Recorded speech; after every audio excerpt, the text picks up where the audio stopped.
जय जय श्री राम, जय जय श्री राम, हर हर मोदी। भारत माता की जय, भारत माता की जय, भारत माता की नर्मदे मैया की, नर्मदे मैया की, छिंदवाड़े दादा की, छिंदवाड़े बालाजी की। आज की इस चुनावी सभा में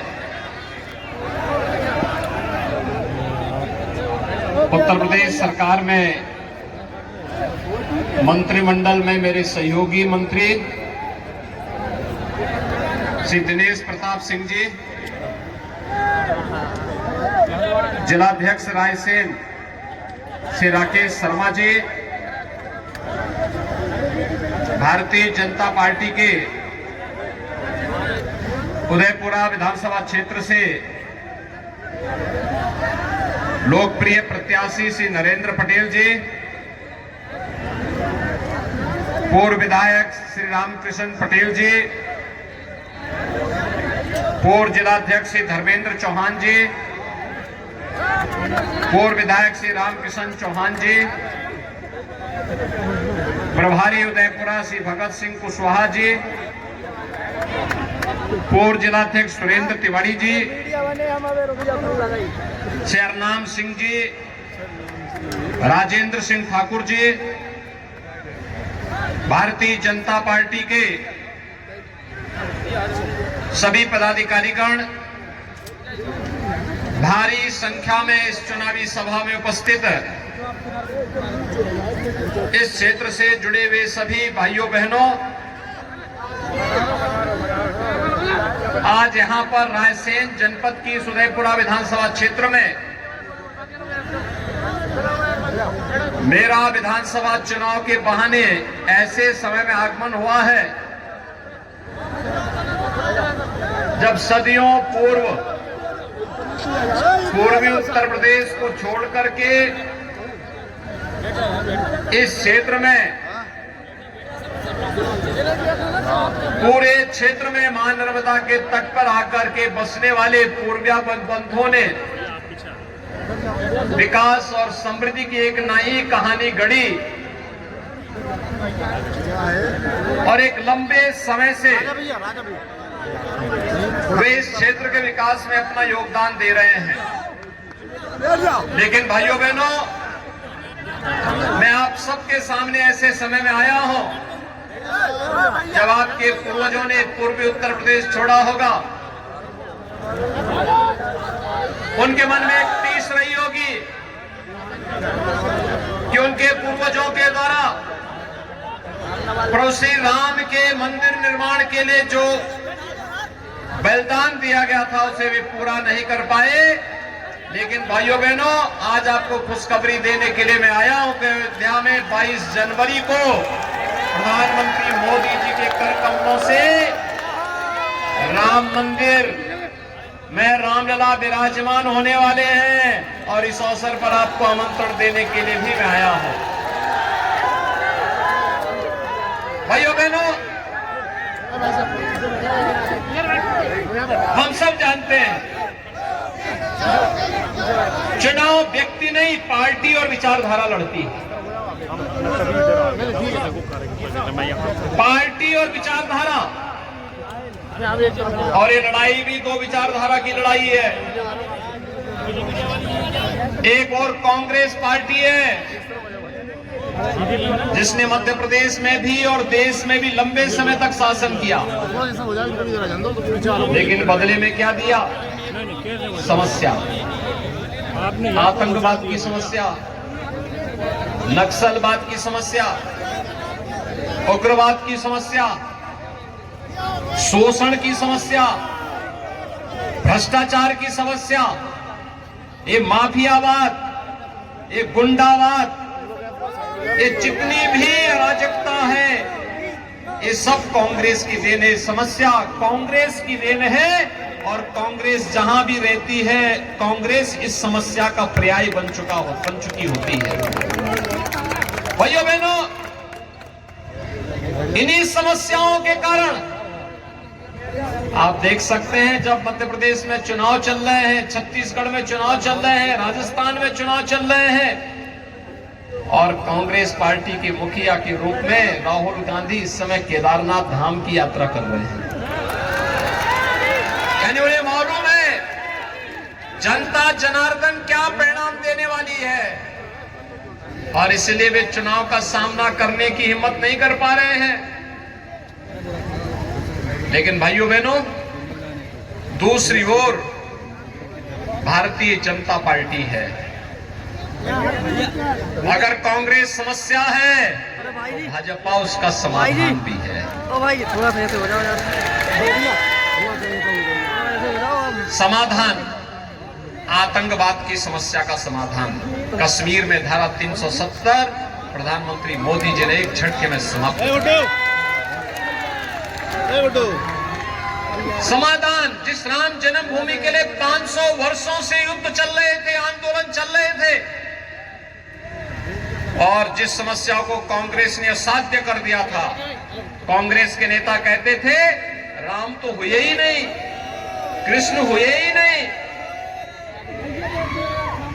उस समस्या का समाधान भी भाजपा ने ही, प्रधानमंत्री मोदी जी के नेतृत्व में डबल इंजन की भाजपा सरकार ने एक झटके में करके आज राम मंदिर के निर्माण का मार्ग प्रशस्त कर दिया। मैं पूछना चाहता हूं भाइयों बहनों, मैं पूछता हूं, जो आज काशी में काशी विश्वनाथ धाम देखने को मिल रहा है, क्या ये कांग्रेस कर पाती? क्या अयोध्या में राम मंदिर का निर्माण क्या कांग्रेस कर पाती? और महाकाल के महालोक का निर्माण भी क्या कांग्रेस कर पाती? भाइयों बहनों, कांग्रेस, जो मैं पहले भी कहा हूं, देश की समस्या का नाम है, और भाजपा उस समस्या का समग्र समाधान का नाम है। और इसीलिए भाइयों बहनों, आपने देखा होगा पिछले 9.5 वर्ष के अंदर प्रधानमंत्री मोदी जी के नेतृत्व में देश की तकदीर बदली है, तस्वीर बदल गई है। वैश्विक मानचित्र पर अगर आप देखेंगे तो भारत आज एक नई ऊंचाइयों को प्राप्त कर रहा है ना। भारत का सम्मान बढ़ा है दुनिया में। मेरा भाई भारत को संकट मोचक के रूप में लोग देखते हैं, प्रधानमंत्री मोदी जी को देखते हैं। देश के अंदर आतंकवाद की समस्या का समाधान, नक्सलवाद की समस्या का समाधान, भ्रष्टाचार पर प्रभावी अंकुश और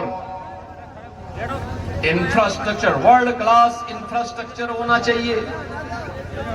हर घर नल की योजना, गांव-गांव की connectivity, airport, stadium, IIT, IIM, AIIMS जैसे वर्ल्ड क्लास के संस्थान बन रहे हैं, तो वन डिस्ट्रिक्ट मेडिकल कॉलेज की स्थापना का मार्ग भी प्रशस्त हो रहा है। उसमें क्या परेशानी है मेरे भैया? भाइयों बहनों, कांग्रेस साथी तो देश के अंदर सर्वाधिक समय तक शासन करने के कारण वह भी समस्या का समाधान कर सकती थी, लेकिन नहीं, वह समस्या देने वाले थे और भाजपा समाधान करने वाली है।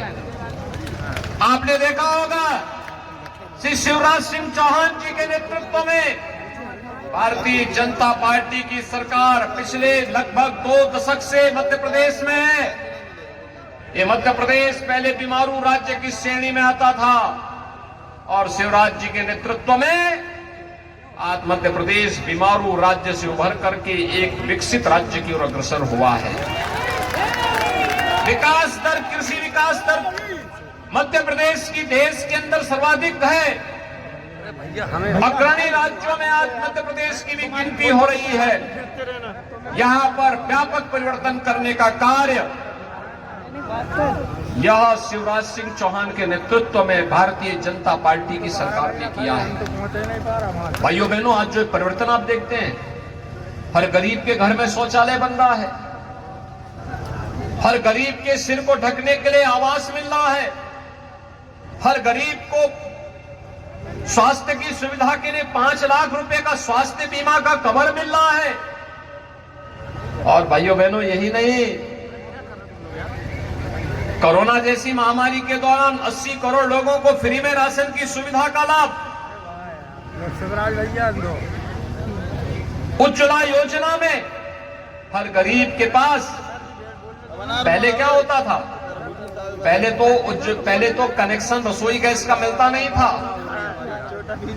और मिल गया तो त्योहार के दिन जब घर में भोजन बनने की बात आती थी, पूरा परिवार एकजुट होता था, तब रसोई गैस का सिलेंडर समाप्त। अब सिलेंडर लेने के लिए जाओ तो वहां इतनी लंबी लाइन लगी रहती थी कि पुलिस के डंडे चटकने लगते थे। तो या तो पुलिस का डंडा खाओ और खाली सिलेंडर लेके आओ तो घर में बेलना से मार खाओ। यही तो कांग्रेस करती थी। दिनेश प्रताप सिंह हमारे मंत्री कई बार बेलना से मार खाए, क्योंकि ये भी पूर्विया है,